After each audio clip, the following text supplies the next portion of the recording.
Bonjour et bienvenue pour cette nouvelle exploration. Aujourd'hui, on plonge dans une année assez folle de l'histoire espagnole, 1873. C'est l'année de la Première République. Très courte, mais incroyablement dense. Bonjour. Oui, une année charnière. On va s'appuyer sur une analyse de Jean-Marcel Gorget pour décrypter tout ça. Exactement. Notre but, c'est de comprendre comment cette République a pu naître aussi vite et disparaître presque aussitôt.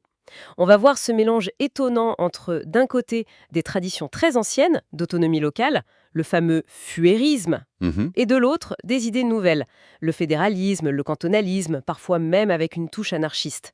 C'est complexe. Très complexe. Tout commence en fait en février 1873. Le roi Amédée I, un Savoyard sur le trône d'Espagne, il en a marre. Il abdique. Ils jettent l'éponge, quoi. C'est ça. Il était là depuis à peine 2 ans, après la Révolution de 68 qui avait chassé Isabelle II. Son départ crée un vide immense. Et pour les républicains, qui étaient plutôt minoritaires, c'est l'occasion ou jamais. Une occasion, mais dans un contexte espagnol très, très particulier, marqué par cette tension constante entre Madrid et les régions, c'est ça. Tout à fait. Pour comprendre 73, il faut faire un petit retour en arrière. L'Espagne, pendant des siècles, c'était pas du tout un État centralisé comme la France. Le roi y régnait sur des territoires. L'Aragon, la Castille, la Navarre. Voilà. Et chacun gardait ses lois, ses institutions, ses familles fueros. Le pouvoir du roi, c'était plus celui d'un arbitre qui respectait ses pactes avec les élites locales. Une sorte de contrat, finalement. Exactement. Mais ce modèle, il va être combattu. D'abord un peu au XVIIe siècle, mais surtout au XVIIIe, avec les Bourbons. Philippe V, après la guerre de succession, il supprime les fueros en Aragon, à Valence, il réduit ceux de la Catalogne. C'est la Nueva Planta. Ah oui, la centralisation à la française qui commence à s'imposer. On essaye, oui. Mais ça reste fragile, contesté, et d'ailleurs, la guerre contre Napoléon au début du XIXe va raviver tout ça. Face à l'occupant français, ce sont des juntes provinciales, des guérillas locales qui mènent la résistance. C'est là qu'apparaît la guérilla. Avec des figures comme LMP Sinado. Précisément. Et c'est dans ce chaos que naît la première constitution espagnole, à Cadix, en 1812, la PEPA. Très libérale pour l'époque, hein. Oui, mais elle affirmait une nation espagnole unie et indivisible. Ça devait coincer avec les traditions des fueros, non? Exactement, ça a heurté pas mal de monde, et ça n'a d'ailleurs pas empêché les colonies américaines de filer vers l'indépendance. On voit déjà cette tension. Libéralisme, unité nationale, autonomie locale. Difficile à marier. Et après Napoléon, le 19e siècle, c'est le siècle des guerres carlistes. Oui, c'est lié à la succession. Ferdinand VII change la loi pour que sa fille Isabelle puisse régner, écartant son frère Don Carlos. Et là, les carlistes, partisans de Don Carlos, prennent les armes au nom de la tradition et des fueros. Surtout au Pays Basque, en Catalogne. C'est ça. Alors que les libéraux, eux, soutiennent Isabelle II et sont plutôt centralisateurs. Ces guerres, surtout la première, entre 1833 et 1840, elles ancrent vraiment cette opposition entre deux Espagnes. Et c'est là aussi qu'un courant républicain commence à émerger. Plutôt minoritaire au début. Oui, minoritaires, souvent fédéralistes d'ailleurs. Surtout en Catalogne, où certains déçus du carlisme vont glisser vers le républicanisme ou même le syndicalisme anarchisant. On commence à imaginer autre chose que la monarchie, qu'elle soit absolue ou libérale centralisatrice. Et le règne d'Isabelle II finit par s'user, avec ses généraux qui alternent au pouvoir, sa politique extérieure un peu hasardeuse. Oui, et ça menait la révolution de septembre 1868, la Gloriosa, menée par des militaires, comme le général Prime.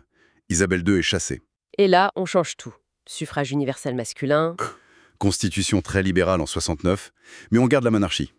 Le problème, c'est qu'il faut trouver un roi. Ah oui, la fameuse quête du roi. Ça a duré longtemps, ça. 2 ans. Et c'est rocambolesque.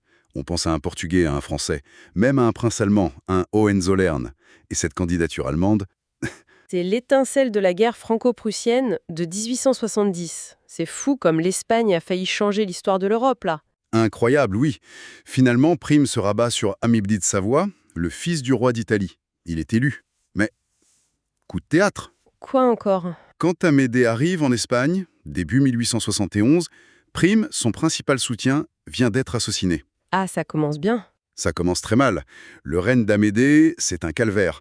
Il est isolé, il a une insurrection à Cuba sur les bras, une nouvelle guerre carliste dans le nord, et puis l'agitation ouvrière avec la Première Internationale. Très influencé par Bakounine en Espagne, c'est ça? L'anarchisme? Énormément. L'anarchisme s'implante très fort. Amédée échappe même à un attentat. Finalement, en février 1873, il dit stop. Il abdique. Et là, tout bascule très vite. Voilà. 11 février, abdication.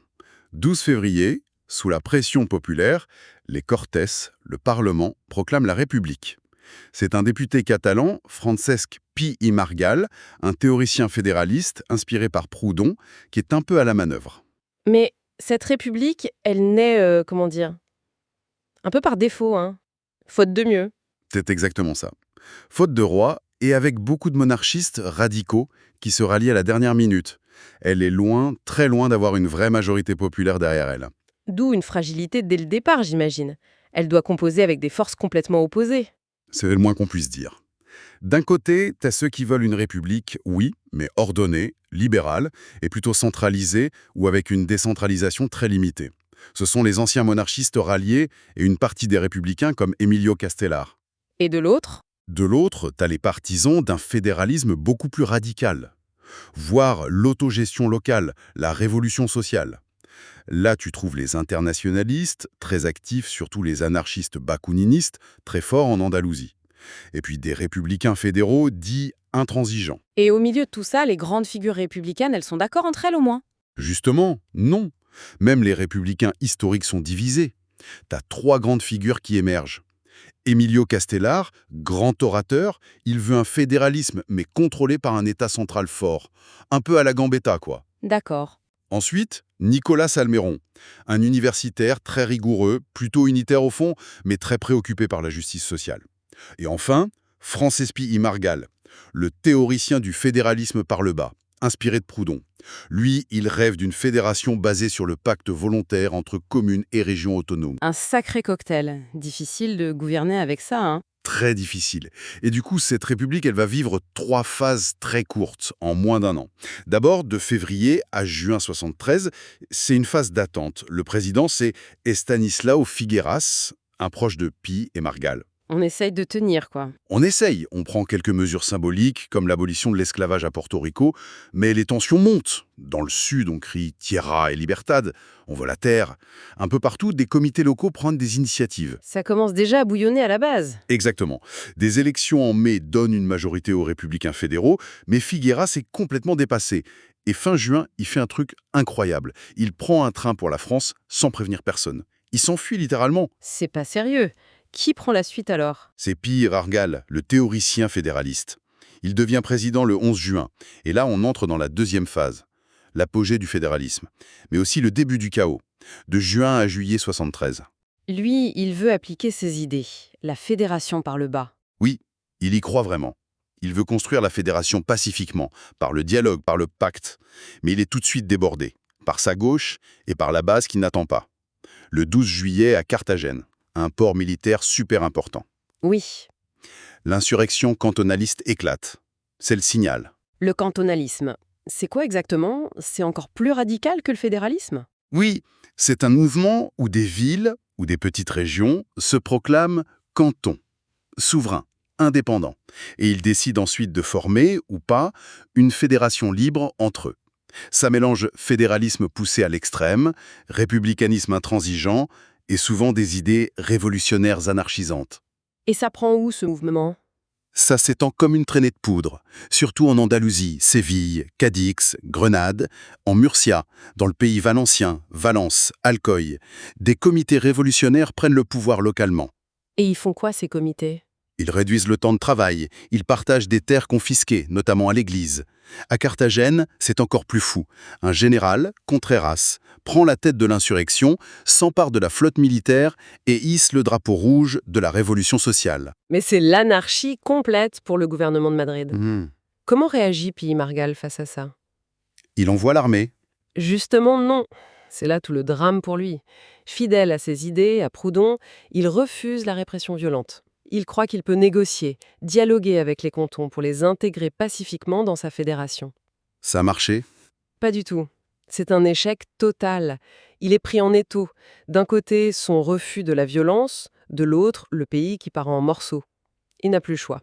Le 18 juillet, après à peine plus d'un mois au pouvoir, il démissionne. C'est la fin du rêve fédéraliste par le haut, en quelque sorte. Exactement. Et on passe à la troisième phase, le retour à l'ordre. Par la force. De juillet 1873 à janvier 1874. C'est Nicolas Salmeron qui remplace Pays Margall. Et lui, il n'hésite pas. Non, changement radical de politique. Salmeron décide d'utiliser l'armée pour écraser les cantons. Il s'appuie sur des généraux comme Pavia et surtout Martínez Campos. Et là, la répression est brutale. C'est Martínez Campos qui va mater la révolte Bauchet? Oui, principalement. Séville tombe en août, Valence, Cadiz aussi. Alcoy, où il y avait eu une forte agitation ouvrière, résiste, mais finit par céder. C'est violent. Mais Salmeron, lui, il reste président?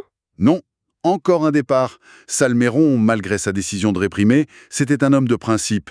Quand il faut signer les condamnations à mort des chefs insurgés, il refuse. Et il démissionne en septembre. C'est incroyable. On en est au 4e président en quelques mois. Qui arrive ensuite? C'est Emilio Castelar, le grand orateur mais aussi le partisan d'un pouvoir central fort. Lui, il n'a pas l'état d'âme, il obtient des Cortes les pleins pouvoirs. Pour faire quoi? Pour rétablir l'ordre partout. Et pour intensifier la guerre contre les carlistes, qui sont toujours très actifs dans le nord. Sa priorité immédiate, c'est d'en finir avec le dernier bastion cantonaliste, Carthagène. Celle qui avait la flotte? Oui. Il envoie l'armée, la marine.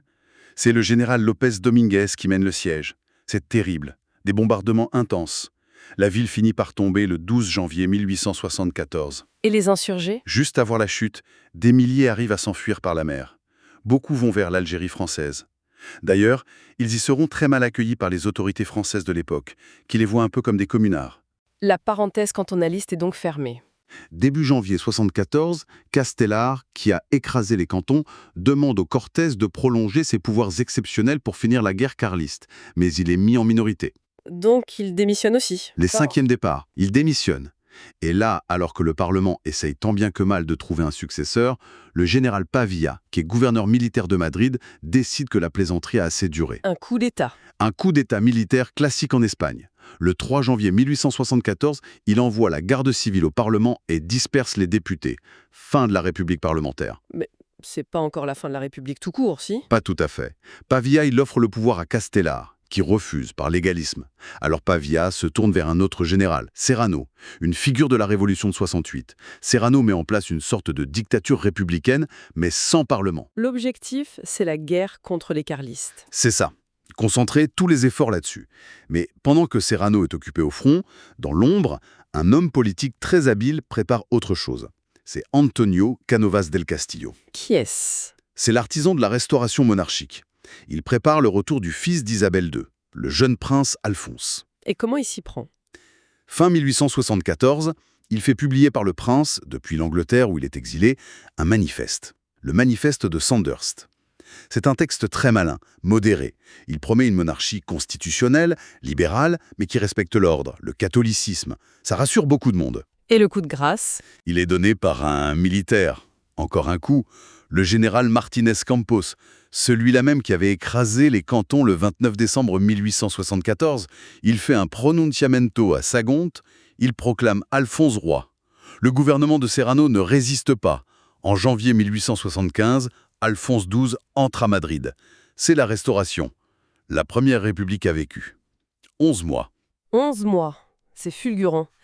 Quel bilan on peut tirer de cette expérience républicaine? Un échec complet? Sur le moment, oui, c'est un échec politique retentissant.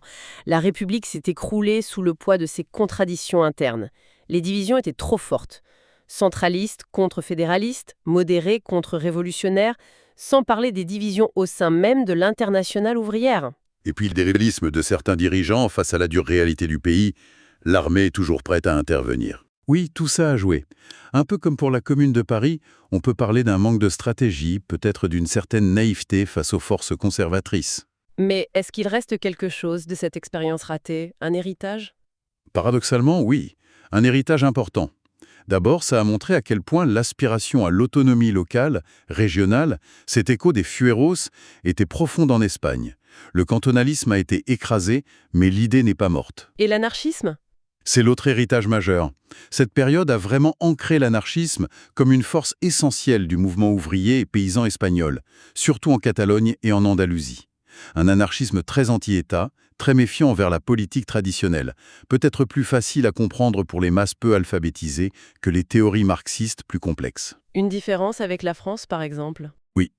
Et enfin, Cette république a mis à nu les lignes de fracture terribles, territoriales, sociales, idéologiques, qui vont marquer toute l'histoire espagnole jusqu'à la guerre civile de 1936 et même au-delà. Donc pour résumer, une république un peu née par hasard, tiraillée entre le centre et la périphérie, entre l'ordre et la révolution, entre l'héritage du passé et les idéologies nouvelles, forcément explosive. C'était un laboratoire incroyable, mais beaucoup trop instable. Il a révélé les failles profondes de l'Espagne contemporaine. Et cet échec de 1873 a sûrement pesé très lourd sur la Seconde République, celle des années 30. Ce qui nous laisse avec une question, peut-être pour la route, cet échec à concilier l'idéal démocratique, l'unité d'un pays et les autonomies locales, parfois très radicales, est-ce que ça nous apprend encore quelque chose aujourd'hui sur les défis qui persistent, en Espagne ou ailleurs, pour faire cohabiter ces aspirations? Vaste question, en effet. De quoi réfléchir. Merci beaucoup pour cette analyse passionnante. Merci à vous. Et merci à toutes et à tous de nous avoir suivis pour cette plongée dans une année décidément cruciale de l'histoire espagnole.